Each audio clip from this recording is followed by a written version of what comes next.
A identificação com as coisas. Quem trabalha no setor de publicidade sabe muito bem que, para vender produtos supérfluos ou desnecessários, é preciso convencer as pessoas de que esses objetos acrescentarão algo à maneira como elas se veem ou são vistas pelos outros. Ou seja, que adicionarão alguma coisa à sua percepção do eu.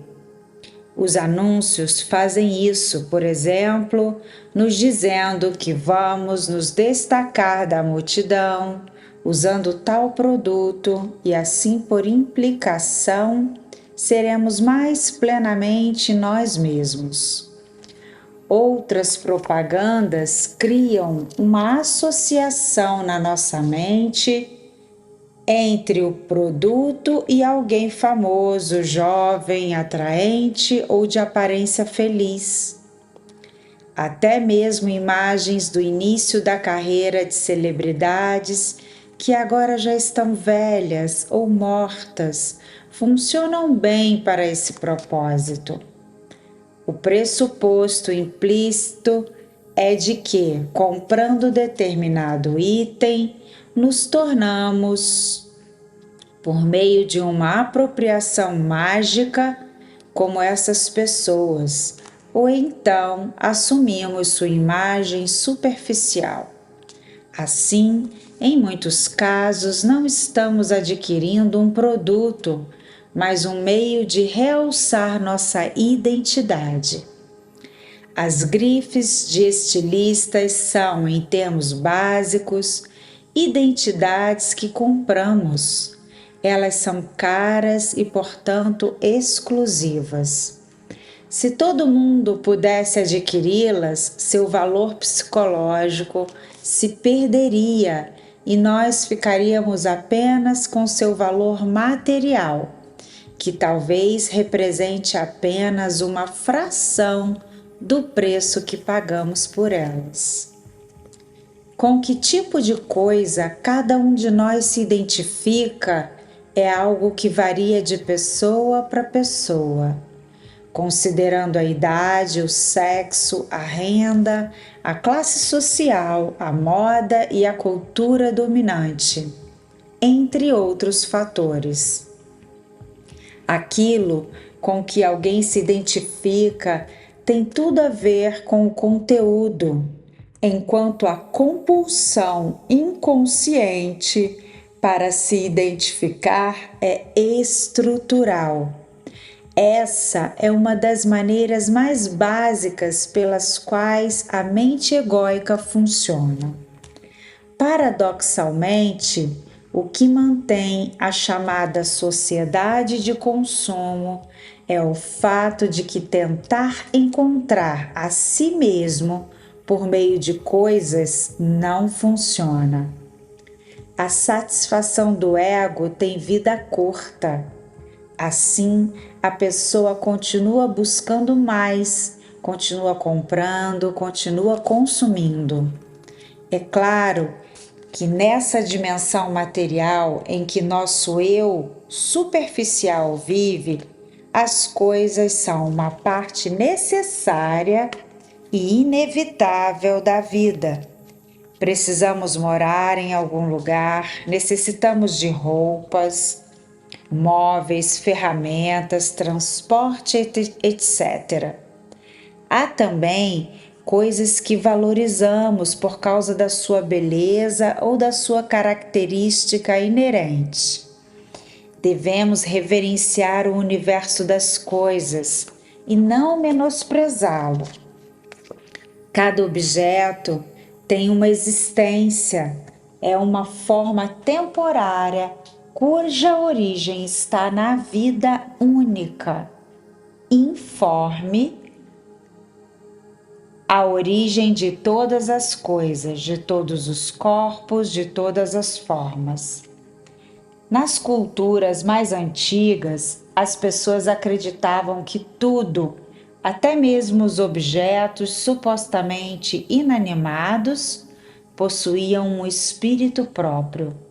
e a esse respeito, elas se encontravam mais próximas da verdade do que estamos hoje em dia. Quando se habita um mundo embotado pela abstração mental, não se sente mais a vida pulsante do universo.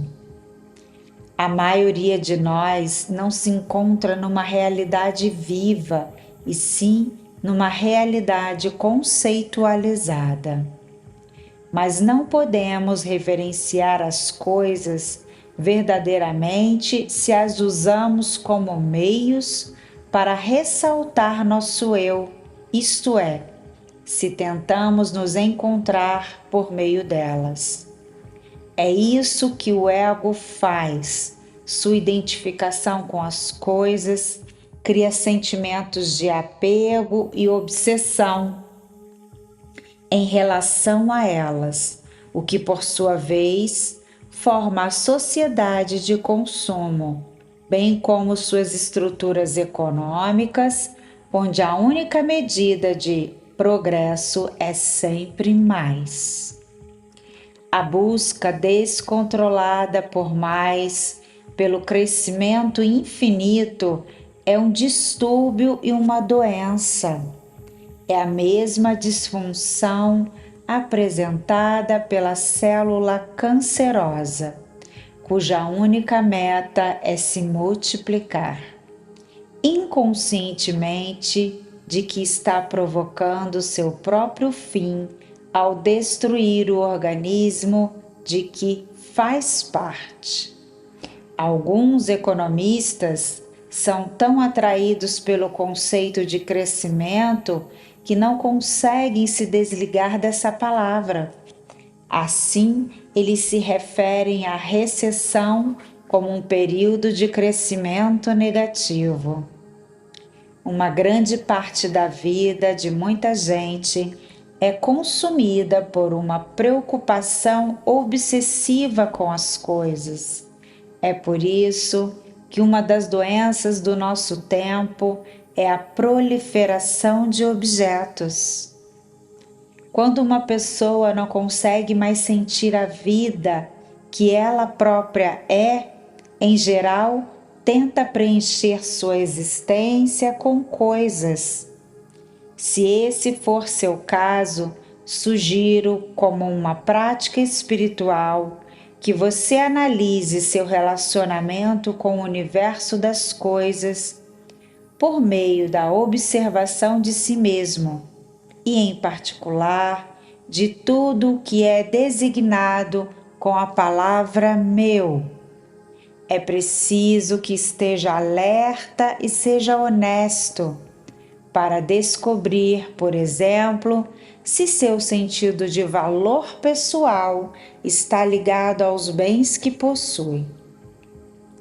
Será que determinadas coisas lhe despertam um sentimento sutil de importância ou superioridade? A falta delas o faz se sentir inferior a quem tem mais? Você menciona de modo informal as coisas que possui ou as exibe para aumentar seu sentido de valor aos olhos das pessoas e, por meio delas, aos seus próprios olhos? Costuma ficar ressentido ou irado e, de alguma forma, se sente diminuído na percepção de seu eu quando constata que alguém tem mais do que você ou quando perde um bem valorizado? O anel perdido. Quando eu visitava pessoas como conselheiro e mestre espiritual, ia 2 vezes por semana à casa de uma mulher cujo corpo estava tomado pelo câncer. Era uma professora primária com pouco mais de 40 anos de idade. Segundo os médicos, ela não teria mais do que meses de vida. Vez por outra, trocávamos algumas palavras durante esses encontros. No entanto, quase sempre nos sentávamos juntos em silêncio. Durante esse tempo, ela teve seus primeiros lampejos do silêncio dentro de si, algo que, ao longo de sua atarefada vida de professora, nunca soubera que existia. Certa vez, porém, ao chegar, encontrei-a num estado de grande aflição e raiva. Perguntei o que havia acontecido. Seu anel de diamante de grande valor monetário e sentimental havia desaparecido.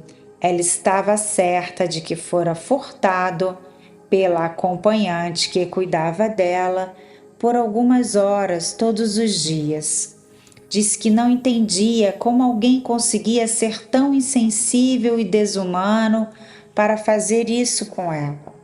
Depois me perguntou se devia interrogar a mulher ou se seria melhor chamar a polícia imediatamente. Respondi que não podia lhe dizer como agir, mas pedi que descobrisse até que ponto um anel ou qualquer outra coisa era importante àquela altura da sua vida. Você não entende, ela afirmou. Esse era o anel da minha avó. Eu o usava todos os dias e só parei porque fiquei doente e minhas mãos começaram a inchar. É mais do que um simples anel para mim. Como posso não estar aborrecida? A rapidez da sua resposta, a raiva e a atitude ofensiva em sua voz eram indicações de que ela ainda não tornara presente o suficiente para olhar para dentro, desprender sua reação de um acontecimento e observar ambos. A raiva e a atitude ofensiva que demonstrou eram sinais de que o ego ainda falava por seu intermédio. Eu disse: vou lhe fazer algumas perguntas, mas em vez de me dizer algo agora, veja se consegue encontrar as respostas dentro de você. Farei uma pausa depois de cada uma delas. Quando surgir uma resposta, talvez ela não venha necessariamente na forma de palavras. Estou pronta para escutar. Eu perguntei: você compreende que terá que abandonar o anel em algum momento, talvez brevemente? De quanto tempo mais você precisa antes de estar pronta para se desvencilhar desse apego? Você vai se sentir inferior quando isso acontecer? A pessoa que você é se tornou diminuída pela perda desse objeto? Houve alguns minutos de silêncio depois da última indagação. Quando a mulher retomou a palavra, havia um sorriso no seu rosto e ela parecia em paz. A última pergunta me fez compreender algo importante. Primeiro, procurei uma resposta nos meus pensamentos e eles foram: sim, é claro que você foi diminuída. Depois, fiz a pergunta de novo a mim mesma: a pessoa que eu sou se tornou inferior? Dessa vez, em lugar de pensar na resposta, tentei sentir e de repente senti o ser. Isso nunca havia acontecido comigo antes. Se posso sentir o ser tão fortemente, então o que sou não foi diminuído em nada. Ainda consigo sentir isso agora, algo tranquilo, mas muito vivo. Essa é a alegria do ser, expliquei. Você só pode senti-la quando se desliga da sua cabeça. O ser deve ser sentido. Não pode ser pensado. O ego não o conhece, porque ele se compõe apenas do pensamento. Na verdade, o anel estava na sua mente como um pensamento que você confundiu com a percepção do ser. Você pensou que seu ser ou uma parte dele estava nesse objeto. Seja o que for que o ego busque e a que se apegue, isso é um substituto do ser que ele não consegue sentir. Você pode valorizar as coisas e se preocupar com elas. Porém, sempre que se prender a esses objetos, saberá que se trata do ego e nunca estará de fato atada a uma coisa, e sim a um pensamento que contém algo como eu, mim ou meu. Toda vez que você aceita completamente uma perda, o ego é suplantado e quem você é, o ser que é consciente de si mesmo, aparece. Ela disse: agora compreendo uma frase de Jesus que antes não fazia sentido para mim. E, ao que te tirar a capa, não impeças de levar a túnica também. Agora compreendo. Está certo, concordei. O que não quer dizer que você nunca deva trancar sua porta. O significado disso é que, às vezes, desprender-se das coisas é um ato que encerra muito mais poder do que defendê-las ou agarrar-se a elas.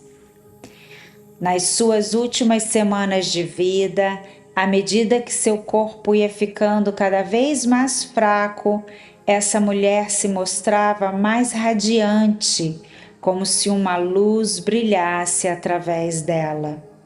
Desfez-se da maioria dos bens, chegando a dar alguns deles para a pessoa a quem atribuíra o furto do anel. Toda vez que ela doava algo, sua alegria aumentava. Quando sua mãe me ligou para dizer que ela se fora, também mencionou que, após a morte da filha, o anel fora encontrado no armário de remédios do banheiro. Será que sua acompanhante havia devolvido o anel ou ele estivera lá o tempo todo?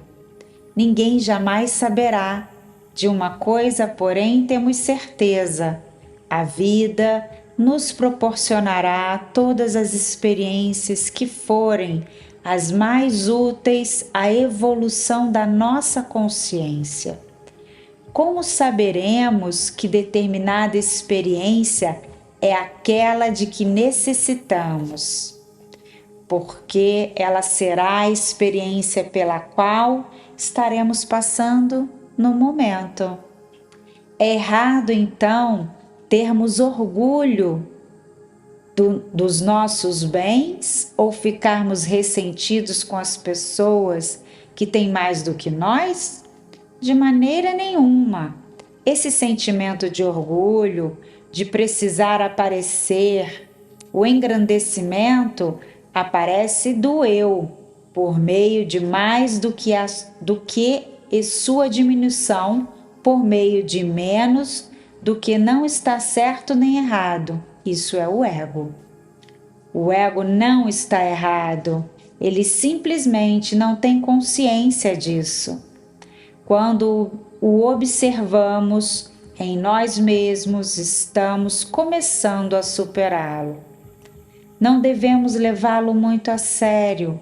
Sempre que você detectar um comportamento egóico em si mesmo, sorria.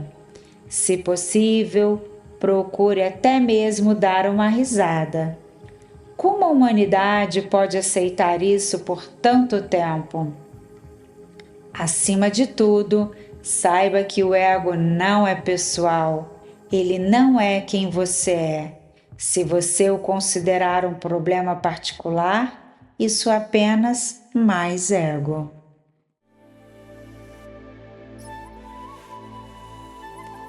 Entrando em sintonia profunda. E vamos agora para mais uma experiência do seu interior. Comece com respirações longas e suaves e sentindo a beleza da inalação, te convidando a esse espaço interno de expansão, e a sutileza da exalação a te relaxar. Faça inspirações lindas, longas e conscientes e vá relaxando na consciência dessa respiração. Observe se os pensamentos começarem a surgir. Silenciosamente e amorosamente, repita interiormente: eu sou. E vagarosamente, vai entrando em estado silencioso interno. Busque esse espaço de silêncio e do próprio espaço. À medida que você vai respirando, na sua inalação, você se sente mais leve e mais consciência. À medida que você exala, você começa a perder você mesmo em total profundidade. Entre nesse espaço, entre as minhas palavras. Perceba esse silêncio profundo em você. Comece a sentir e a vibrar em energias mais poderosas. Deixe o invisível te absorver. Sinta-se abraçada pelo silêncio, sinta-se inundada, invadido pelo espaço. Receba e se nutra desse espaço. Comece um processo de inspiração e se sinta cada vez maior. E na exalação, você sente que você libera e solta muitos apegos. Apegos emocionais, apegos de pensamentos, apegos a ideias, conceitos. Vá se libertando. Inspire e se sinta invadido pelo espaço. Exale, solte e libere. Libere as tensões, preocupações. Libere, solte, entrega totalmente a esse grandioso espaço. Todas as coisas também são partículas de consciência. No momento em que estamos nesse local de espaço-tempo, sentimos sensação de separação de nós para qualquer objeto ou para qualquer pessoa. São dois campos distintos de consciência. Porém, no tempo e espaço, onde o tempo é infinito, só existe consciência e energia.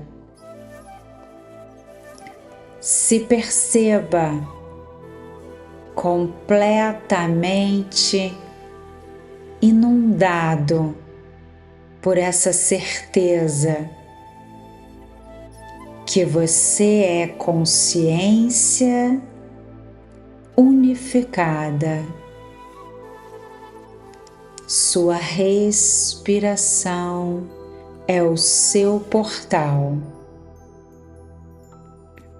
Se sinta em tempo eterno. Se sinta em todo o espaço. Se sinta todas as coisas e todos os corpos, porque tudo está na consciência.